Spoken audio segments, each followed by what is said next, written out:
Well, all this week we're celebrating CARE's birthday, the station turning 70 this year. Ironically, one of the most important people to ever work here is also turning 70 soon.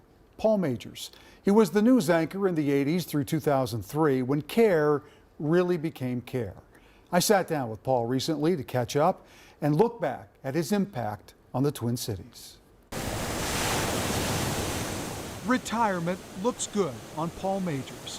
But then he's always looked good, no matter what he was doing.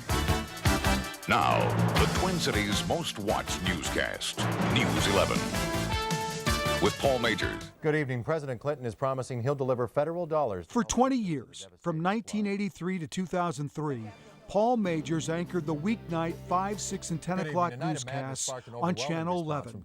The station went from a dead last number 4 in the 10 o'clock news ratings to number 1 under his watch. I don't think it's ever been done before or since.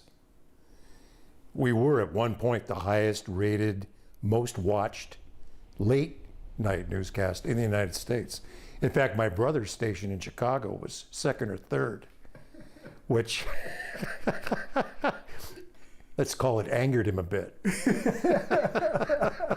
You reminded him of that. Recently I did. How would you describe your 20 years of that 70? I would describe it as the most rewarding and enjoyable 20 years of my career. Easily. More news and weather in 1 hour.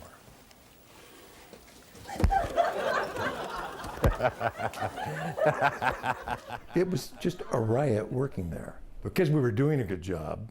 We were focused on the right things, experiencing success. And I think when those things happen, fun's just part of it. I give credit to Paul Magers. I really do. Magers is the guy who had the chemistry, who was able to bring everybody together, and we became good friends. All of us became friends, and that showed up on the air. There was just a lack of pretentiousness. I always used to hear that about CCO, that they were pretty pretentious, and I have to agree.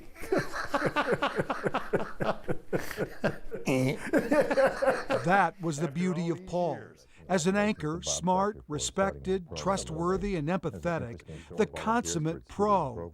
But it was the way he handled the lighter moments that endeared him to the audience and became a big part of his success. I'm going to lose my voice any moment now. Somebody would bring a glass of water to me, that would be great. Over my mic. Well, I'll tell you, there's nothing like some cool water, though. Yeah, thanks, buddy. Oh, man, is this I'm really good. going to miss you. When are you leaving? This may be the best water I've ever had in my entire life, right here. Don't let the door hit you on the way out. Or anyone else. Oh, man, that was the last of it, too. Hey, coming up in sports. One could argue these were the glory years of TV news in the Twin Cities. Paul wouldn't disagree, but he would also say it was a total team effort. We had it all. We had really good producers, we had really great photographers, we had great storytellers, i.e. reporters, and we had great people out on the set. Man, we were fortunate all the way around. I think a lot of it also has to do with sitting next to Diana, sitting next to Doug, sitting next to you. You know, I benefited by being around good people. There's no doubt about that. I didn't do that by myself.